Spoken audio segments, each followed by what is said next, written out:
Hey guys, welcome back. I hope you enjoyed your break. I know I did. We've just, to cap off, we're at the end of the first Greco-Persian Wars. We're at the year 490. The Greeks have won. The Athenians have just defeated the Persians at the Battle of Marathon. You know, good guys win, the bad guys lose. No, it's really not that simple. For one, the passage of time is a thing, in case you weren't aware. So we're about 10 years later, and so it's around the year 480, so about 480 BCE, and the Persians haven't quite forgotten about everything that just happened.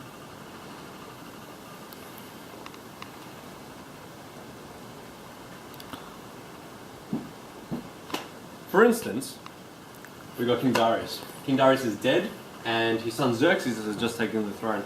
Now, I'm going to spoil you a little bit. There's a popular, I mean, for anyone who's seen the movie 300, very popular, you know, swords and stuff. This is what Xerxes looks like. He's bald, he's really tall, he's very well tanned, and he's covered in gold. Cool. Not so much. In reality, he probably looked kind of like that. That's what ancient Persian kings look like. Okay, so let's try to buck these historical inaccuracies. Alright, so Darius is dead, and his son Xerxes is now king, but it doesn't really make a difference, because Xerxes is he's very angry with the Athenians. He plans to wisely just saw Athens will burn. Pure venom for the Greeks. Who are these Greeks to spit in the face of the most powerful empire in existence? I mean, they're just petty nobodies. So let's go back and let's crush them, let's defeat the Athenians. Okay. So Xerxes crosses into Greece, and he starts conquering everything in sight. So there is a picture I do want to show you, and it is relevant to us because we're studying Greece, but also because we're Australians. So this is the area, I'm going to go lovely red. This area is called the Hellespont. Now in 2014 we know this has a different name. It's called Gallipoli, the Dardanelles Straits. This, literally 100 years ago, probably around now, actually no, 99 years ago, excuse me, the Anzacs were here, and they were fighting the Turks, and they were trying to capture this area. That's really, really important because this is one of the most important places in the world. It quite literally divides Europe from Asia, this tiny little strip of land. So what Xerxes did is he basically came around, got his ships to line up, and made an artificial bridge, and just sort of marched across. Because you're a king, because you can. So he crosses into Greece, and he starts conquering everything, okay? And he's marching south, but unlike last time, I should say, it's not just the Athenians. All of the Greeks have banded together into what we'll call the Hellenic League. Hellenic is another word for Greeks. They actually source it from the name Helen of Troy, the Greeks. There you have it. So they form under the Hellenic League, and their membership is for everybody. The Thebans are in there, the Athenians, the Corinthians, the Spartans, and so forth. And the Spartans really take the lead this time.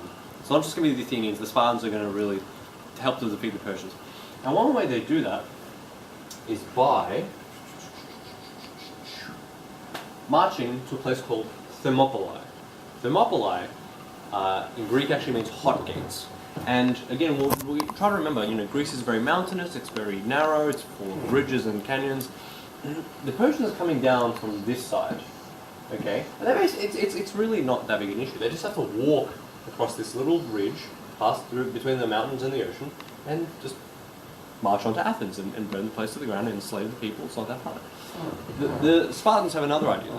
The Spartans come up with an army of about 300 select Spartan warriors. By the way, there were actually more than that. I know the movie says there was only 300. No way, they're actually closer to about, I'm going to say 5,000 Greeks from a number of different cities, like the Phrygians and the Corinthians and the Acadians. So it's popular to say it was the Spartans plus a bunch of other guys. So the Spartans come up and they basically just block this little area, and they're just standing there. Now you think, well, this is a no-brainer. We're just going to we're Persians, we're going to walk through these guys, we're going to kill them all, and it'll be no fuss. No, that's just not what happened. I think I already mentioned this earlier. Sparta was a land-based army. It was a full-time professional army. These guys were the commandos of the ancient world. They trained and they drilled all day and night, and they were really just muscular kind of guys. But more importantly is their battle style. The Greek phalanx formation, phalanx, P-H-A-L-A-N-X, phalanx. Well, this is how the Greeks fought. The Greeks fought as a unit. They came together, they locked their shields together to make a defensive wall, and they had their spears sticking out. So anybody who comes close is about to be impaled. The Persians, on the other hand, like I said, really light armor, hand-to-hand combat. They didn't fight as a unit. It was like a massive just wave of soldiers. Spartans, smaller, locked in together. So they're using their superior fighting skill, their armor, their training, and their environment to their advantage. So that's basically the Battle of Thermopylae. It, however, does not end in a Greek victory. You had thousands upon thousands, tens of thousands of Persians just being thrown at the Spartans. The Spartans are really doing a great job of defending themselves. 1, 2, 3, 4, 5 days, they just hold on. It doesn't work out. Eventually, one Spartan trader says, "Look, there's a way around it. You can come around." So that's basically what happens. All the other the rest of the Greek army retreats, and the 300 Spartans hold their ground because for them it's the most honourable way to die in battle. And unfortunately, they're all just slaughtered, absolutely slaughtered. But that's just the way history works. What's happening with the Athenians, though? So we've just had the Spartans were destroyed. The Persians are on the march. What about the Athenians? Well, the leader of Athens at this time is a bloke named Themistocles. Themistocles is a really smart guy. He's a bit of a naval commander. He's a warrior. He's a statesman. And he never for a second said, "Yeah, no, we've won the first Greco-Persian War. The Persians are going to leave us alone." So for most of his life, he's lobbying those 10 years. We need to build a navy. We need to build a navy. We need to build a navy. And there's actually a very famous sort of oracle myth when the Persians are marching down to Athens, and Athens is going to be destroyed. By the way, Athens is burned to the ground. In case you spoiler alert, sorry. The Athenians don't know what to do, so Themistocles goes to the oracle at Delphi, which is like the Greek mystic woman. She's the all-seeing sage, and she answers him in a riddle. He says, "How should I defend my city? Should we go out and defeat the Persians? Should we fight them? What?"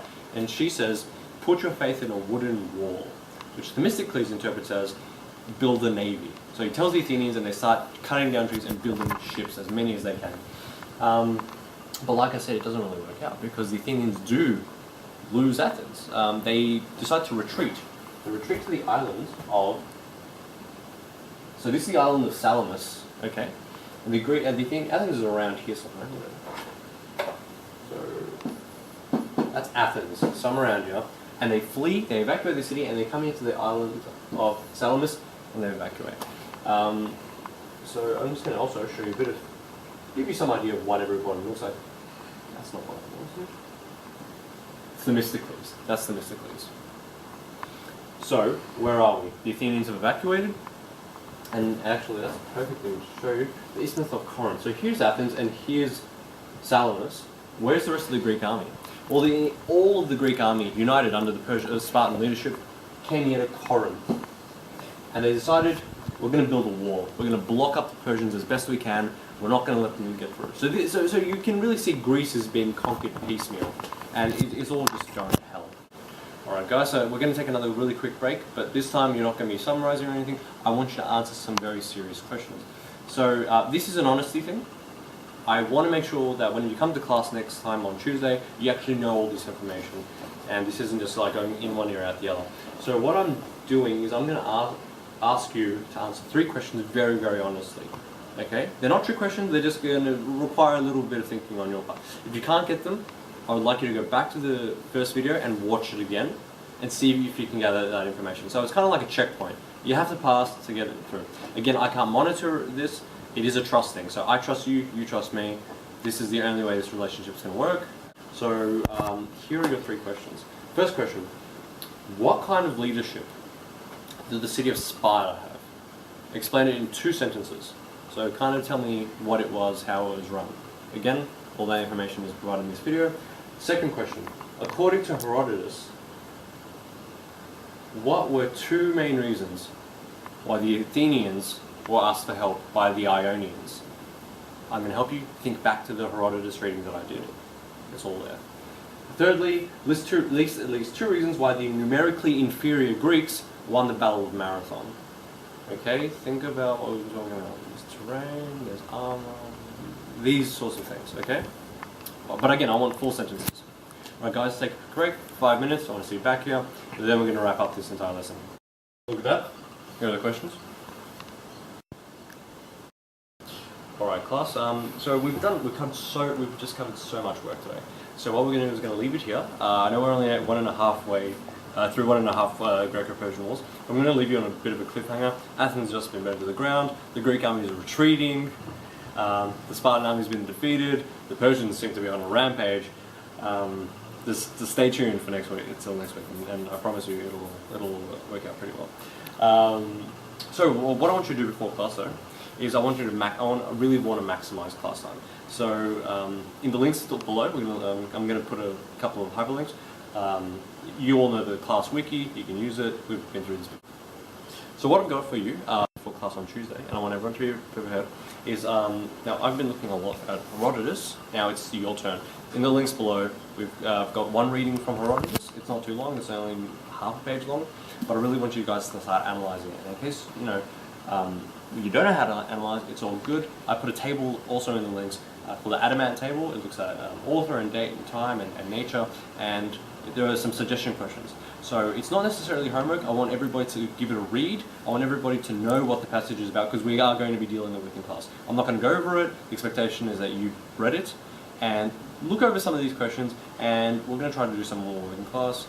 And yeah, that's basically it. Look, thanks for your patience. Take a well-deserved break. I know I am. And I'll see you guys on Tuesday. Peace.